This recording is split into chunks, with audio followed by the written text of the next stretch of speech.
Hey guys, my answer guys, I'm going to talk to you guys my UEFA Champions League second leg round of 16 recap. So obviously, guys, I was supposed to make this video yesterday. Unfortunately, I had a lot of work to do yesterday, I had a lot of schoolwork to do, and hence the reason why it is coming out today for you guys. So we're going to be talking about every single round of 16 second leg, and guys, there's going to be a lot of videos today. Today we're going to be doing 3 videos. I'm going to do my after this we're going to be doing the my dream draw / mock draw video. And I might even go in the predictions down below and say the comment section my predictions, maybe in the video as well. And then I'll do the same for the Europa League as well. So expect a lot of videos to come out in the next couple of days, guys. And so with that being said, let's go ahead and get started. So the first game I want to talk to you guys about is Juventus versus FC Porto, where Juventus won 3-2. However, they do get knocked out on the away goals rule. So, yeah, man. I honestly think Juventus in this game, they just didn't really play particularly that well. Juventus didn't really play particularly that well. Juventus, most of the time, they were crossing, inshallah. And to be completely honest with you guys, it wasn't really effective. Porto, they played really well. I thought they dominated. I thought they played really well. Yes, some would argue Porto didn't really deserve it because they didn't score enough. They didn't score. They just got through in away goals. However, I think their performance was excellent, man. You got to give credit to Pepe, who was excellent excellent as a center back. He was really solid in the day. Marcin was excellent as well. Corona was excellent. Oliveira was excellent.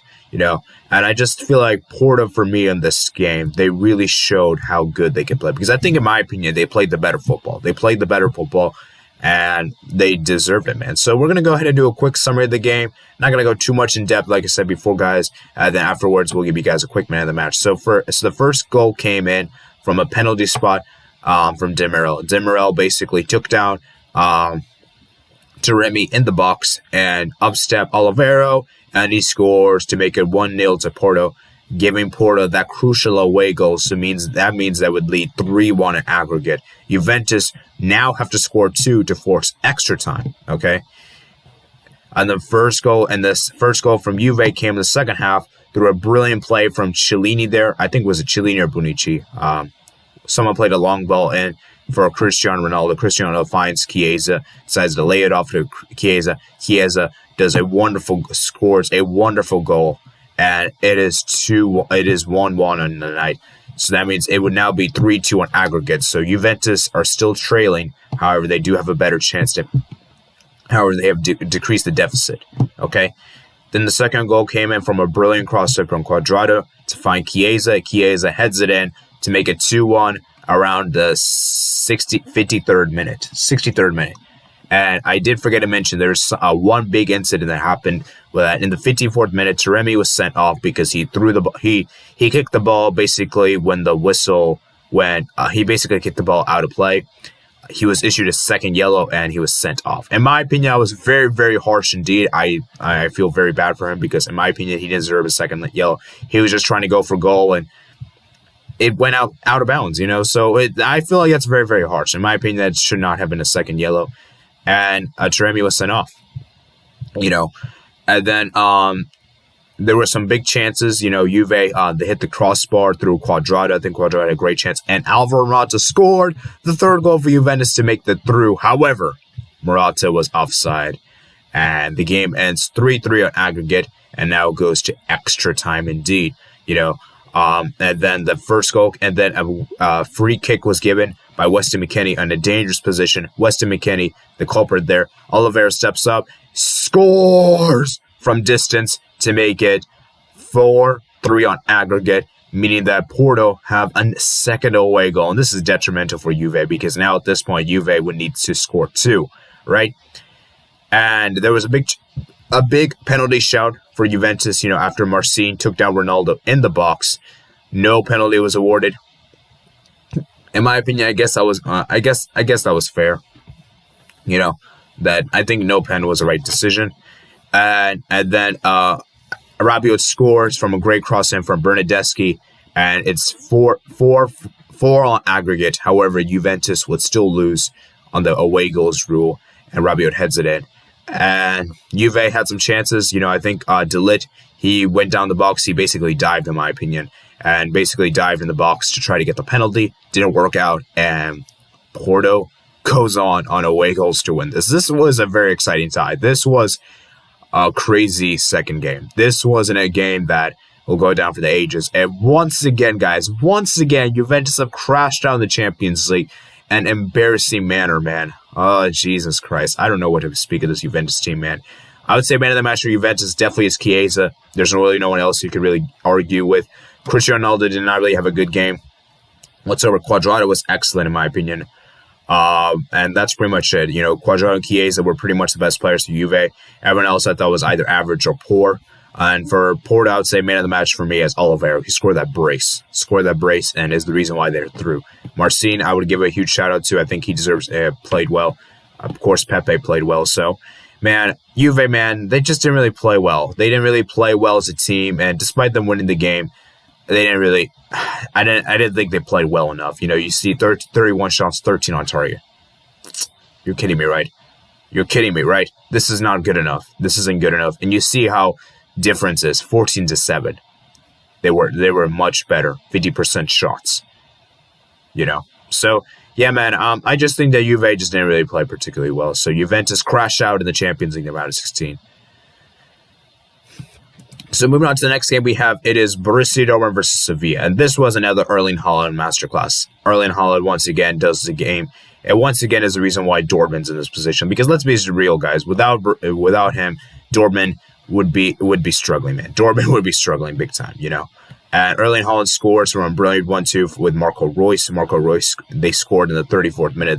He scored in the 35th minute of the game to make it, I want to say, 4-3. No, 4-2 on aggregate, right? Yeah, 4-2 on aggregate. Okay. Then the second goal came in from a really weird thing. So let's go and talk about the second goal real quick because a lot of weird stuff happened in the second goal. So basically, the second goal came. Erling Haaland scored. He basically went past, I believe, was it Diego Carlos there? Or was it Jordan? I think it was Jordan. Let me see this real quick. He went past, I think, was it? Yeah, it might have been Jordan. I don't remember. Okay. He scored the goal. And basically, the referee said, that goal doesn't count because there's a foul that Haaland did on him. And I think that goal was fair, personally. I think that goal was fair because he stood his own ground. Then the penalty was awarded for the earlier challenge Koundé did on Haaland, right? Then up step Haaland, and he misses the penalty. And Bono saves the penalty. However, Bono was off his line. So meaning that the penalty had to be retaken, and up step Haaland again, and Haaland scores to make it 5-2 on aggregate. And at this point, the tie was basically almost wrapped up, And Bono basically taunted him after the first goal celebration, after he missed it, and Haaland did it again, and Haaland got a yellow card for that, which I thought was really weird. So then Haaland, basically to Borussia Dortmund, they were piling pressure, and then Sevilla, they started to grow into the game. Emre Can gave committed a foul inside the box, and he upstep Yusuf En-Nesyri, and he scores to make it 5-3 on aggregate to give Sevilla some hope, and then Rakitic puts a great cross in for Yusuf En-Nesyri, and En-Nesyri scores for Sevilla to make it 5-4, and that's how the game ends. So Sevilla, man, they did it too late, man. I think if they got those 2 goals earlier, they would have been able to make the comeback, because we saw how Borussia Dortmund, for me, man, is a team that nearly choked at home, man. They nearly choked at home, So we have to give credit to Sevilla here, man. Sevilla played well. I just think it was a little too late. Of course, man, the match for Sevilla, I have to say, is Yusuf En-Nesyri. He was the reason why they were even close to making it. And then, of course, Borussia Dortmund, Erling Braut Haaland. I mean, who else am I really going to say? So, yeah. So we move on to the next game, and Borussia Dortmund win 5-4 in aggregate. So the next game is PSG 1, Barcelona 1. Now, I've already made a video about this. I'm not going to talk too much about this one because I've already spoken about this one. So I'll give you guys a quick. I'll basically say this right now that Barcelona played well, didn't create enough chances to score, and it is what it is. So. Yeah, sorry about that, guys. I'm not going to really speak too much because I already made a video about that. So if you guys want, I will leave a video on the card section below. You guys can check it out here, where you guys can check, or you can check in the description below for that video. So I'm not going to speak too much about that. So we move on to the next game. That is Liverpool to RB Leipzig 0. For me in this tie, RB Leipzig were very disappointing. RB Leipzig were disappointing, man. This is a team that is second in the Bundesliga, and you're telling me that they couldn't do anything against Liverpool? I know this Liverpool team is still good. Don't get me wrong, but this Liverpool team is not that great, and I look at this team, right? They don't even have their first choice center backs there. They don't even have their strongest available team, and you're telling me they still couldn't do it. But we have to give credit to Liverpool, man. Liverpool played really well today. I honestly think Liverpool deserved it 100%. I mean, look at the stats right here, guys. Liverpool absolutely ran the show. Liverpool had so many chances to score, and I think for me, Liverpool, they were great. The first goal came in the 70th minute, a great 1-2 with Diogo Jota and Salah. Diogo Jota finds Salah in acres of space, and Salah scores to make it 1-0. It was a great counterattack from Liverpool. A second goal came up from another great counterattack from Origi, who makes a great cross in for Mane, and Mane scores to make it 2-0 in aggregate. 4-0 in aggregate to score the second goal, and the game was basically wrapped up. Like I said before, guys, Liverpool put out a very good display, and you can see right here, guys, right? Despite Leipzig having more possession, they couldn't do anything with the possession, and more passes as well. Better pass, actually. This goes to show you guys that possession does not mean anything when you have that kind of team. And I look at this team right here, what RB Leipzig have, right? There isn't really anyone that's like world class from this team. Maybe Upamecano, I guess you can say, maybe Sabitzer, but that's really about it. I wouldn't even go as far as saying they're world class. And so we have to give credit to Nagelsmann here for making this team a competitive team and getting this team second in the Bundesliga. That's pretty impressive, considering how mostly average this team is. So, like I said before, guys, it's a huge win for Liverpool. And as crazy as it seems, Liverpool might win the Champions League.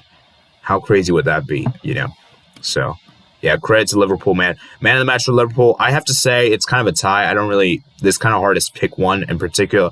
I guess I'm going to pick Salah and Mane for this one. And then for Leipzig, I guess man of the match is Gulassi. Who else am I going to pick? So, yeah. We move on to the next game, which is Real Madrid 3, Atalanta 1, 4-1 in aggregate. So, for me in this game, Atalanta, man, they were disappointing. Atalanta, man, they were very disappointing on the day. I wasn't particularly too impressed. And this goes to show you guys that Real Madrid is the type of team that even when they're crap in the league or not playing particularly too well, they can always rise highest to the Champions League. The Champions League is their royal and grail, Real Madrid have won this competition 13 times, guys. 13 times. That is a ridiculous accomplishment. And I don't think we're going to see any other team break that record. I don't think we'll see it because this is how good Real Madrid is. Real Madrid is a team that can always play well in the big games. And we have to give credit to Zidane here, who has won 3 Champions Leagues in a row. And for some reason, people still don't respect Zidane. I don't know why. Even as a rival fan, Barcelona fan, I think Zidane's a great coach. I think Zidane's a great coach, man, and we have to respect what he's been doing with this Real Madrid team. Especially given how many injuries they have this season. I think they have the most injuries in La Liga this season, 45 injuries, if I'm not mistaken. So I think it's some kind of number like that. So, anyways, let's get back to the game. So the first goal came in from Karim Benzema, right? And it was a great pass in from Modric. Basically, Sportillo gave the ball away to Luka Modric. Luka Modric pounces on the loose ball, gives away to Benzema, and Benzema scores to make it 2-0 aggregate, And Atalanta played well in the first couple of minutes. They were getting pressure on. Real Madrid weren't playing particularly too well. But at the end of the day, guys, in order to show that, you have to score, right? You have to score to show that you have played well. Because, in my opinion, despite Atalanta starting the game pretty well, they were able to complete that, And they not scoring was a huge cost in this game. Vinicius, in my opinion, was one of the best players for Real Madrid on the day. He had 2 great chances to score. 2 of those, he went wide. And Vinicius did earn a penalty for Real Madrid. Vinicius was fouled in the box from Toloi, just inside the box. Some would say that's not a penalty. Some would say it is. I think it is. Personally, I think it was just about inside the box. And up steps Sergio Ramos, and Sergio Ramos scores to the left of the keeper to make it 3-0 in aggregate. And I knew at this point that the tie was basically over. I didn't think Atalanta could come back here. Even after the first leg, I kind of regret saying Atalanta would make it through. And now I picked Real Madrid, and I believe Real Madrid would win the second leg. And then the goal came in from Luis Muriel. It was a great goal. It was a great free kick. I think was it Varane? I think Varane basically basically fouled. Let me see who fouled him real quick. Let me go check that real quick. I think Varane fouled someone in the box. Varane fouled, yes. Yeah, okay.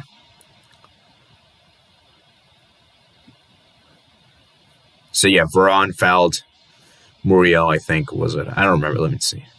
Okay, yeah, Varane brings down Muriel on the edge of the box, and it was a free kick. So yeah, I was right. Okay, so the Luis Muriel scores a beautiful goal to make it 3-1 aggregate. And then just a few minutes later, Vasquez has a great run into the box. He finds Asensio, and Asensio scores with his first touch to make it 4-1 aggregate. And I knew at this point, I mean, it was a great goal for Vasquez. Vasquez for me was excellent for this game.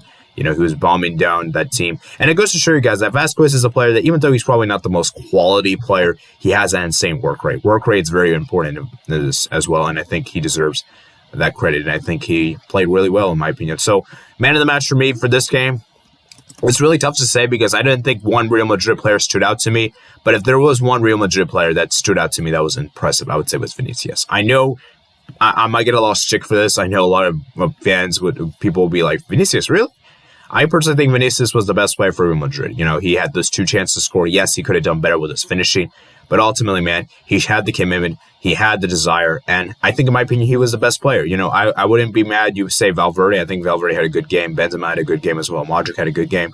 Ramos, of course. I just think that he was the best player for Real Madrid. And for Atalanta, I guess I'm going to pick Muriel. I mean, he scored that goal, so it's kind of tough to say. And I think this formation that Real Madrid put out there, 3-5-2, really solidified Atalanta, because I think if they had played the 4-3-3, then I think this game would have been more open. But the fact of the matter is, Real Madrid played a 3-5-2. I think it was very difficult for Atalanta to penetrate that. I think it goes to show you guys that people say Zidane has no tactics. Well, look, he changed his tactics, man, because we all know back in the day, Zidane he loves playing the 4-3-3, and now he has changed the 3-5-2, and he even did this without Casemiro. Casemiro was suspended for this game, so it goes to show you guys that Zidane is not that bad of a coach, guys. And I did forget to mention one thing real quick in the Juve game. That free kick, man. I'm not free kick. That wall was abysmal. Why was there no one lying down the wall, right? And why did they open their legs? I don't know, man. That Juve wall in that Porto game was pretty garbage. It wasn't good. And let's get back to this one. So, yeah. So, the next game we have is Manchester City 2, Borussia Mönchengladbach 0. For me, Manchester City looked really impressive. I was really impressed with Manchester City on the day. They looked really good. Now, I will say, though, Gladbach was extremely disappointing on the day. I was not impressed with Gladbach whatsoever. And to be honest with you guys, I don't know why Marco Rose is still there, because he's already announced he's going to leave at the end of the season. He might as well have left right now, because honestly, for me, it doesn't seem like it's going to make a difference right now. And for me, Borussia Mönchengladbach just did not play well in this game. Manchester City played really well. In my opinion, Riyad Mahrez gave that assist to Kevin De Bruyne's Golazo outside the box, I believe, to make it 1-0 on the night, to make it 3-0 aggregate. Then a great run in from Phil Foden to find Ilkay Gundogan. And Ilkay Gundogan scores to make it 2-0 on the night and to make it 4-0 aggregate. So, yeah, man. For me, Manchester City has so many great chances. I think Mahrez had some great chances as well. Cancelo was excellent as well. Ruben Diaz, of course, he was excellent. De Bruyne was playing as a false nine, which I thought was really interesting. Phil Foden was playing well. And just all in all, City played really well in this game. Really, really well, They didn't even have to use Sterling and Gabriel Jesus. They didn't even have to use, let's see who else they didn't have to use. They didn't even have to use Sterling and Gabriel Jesus. They didn't even need a striker, man.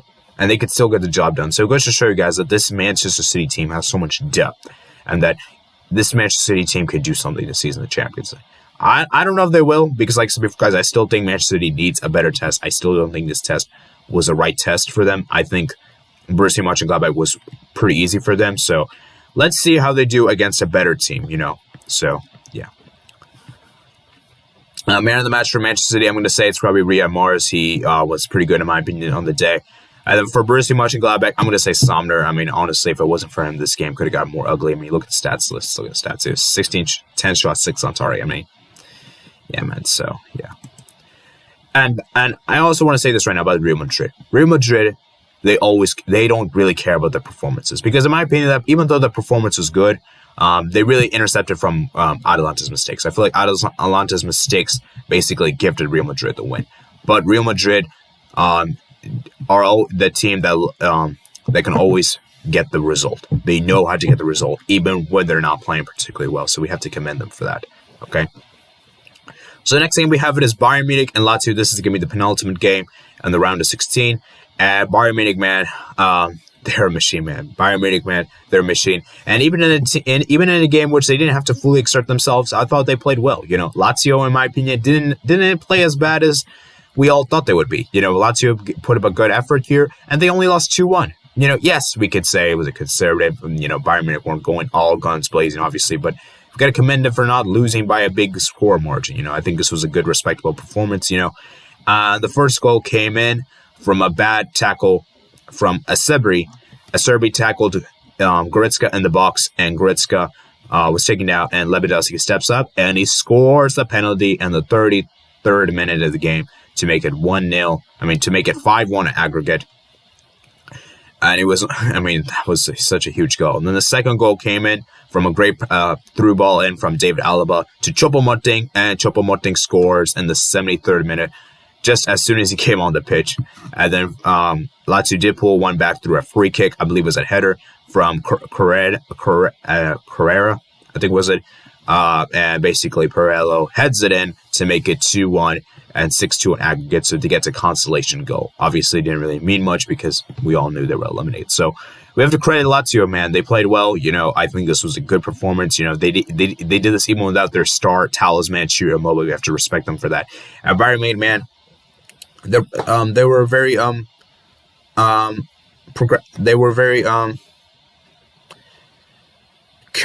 collective. You know, I think they played well. You know, they didn't have to fully exert themselves, and I think they took this very cautiously. You know, I think they realized that they knew that their comeback was probably not going to happen. So I think they took the right approach. And, you know, Bayern Munich, man, they look really strong indeed.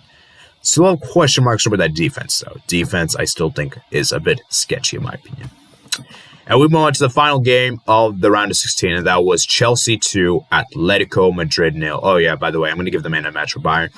Man of the match for Bayern Munich, it's a tough call. Who do I give?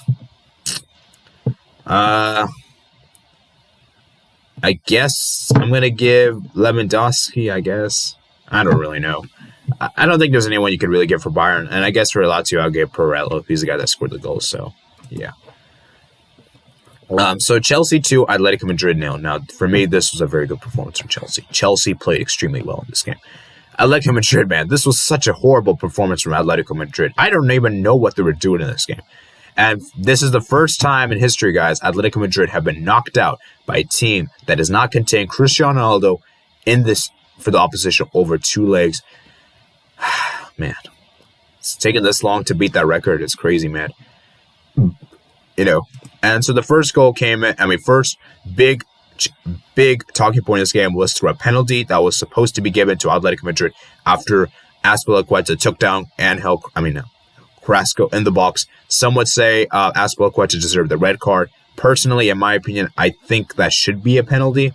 You know, I think that was a penalty that should have been given for Atletico Madrid, and that wasn't given. Then there was another penalty shout that when Luis Suarez was taken down the box, I believe was it the Rudiger? I want to say, or I forgot who. Luis Suarez basically went down the box. That I feel like was not a penalty. That was a clear dive. Luis Suarez. And Luis Suarez continues his away streak record of him not scoring the last 6 years of the Champions League, guys. Yes, guys. Last time he scored an away goal in the Champions League was September 6, 2015. It's been a very, very long time, man. Very, very long time indeed.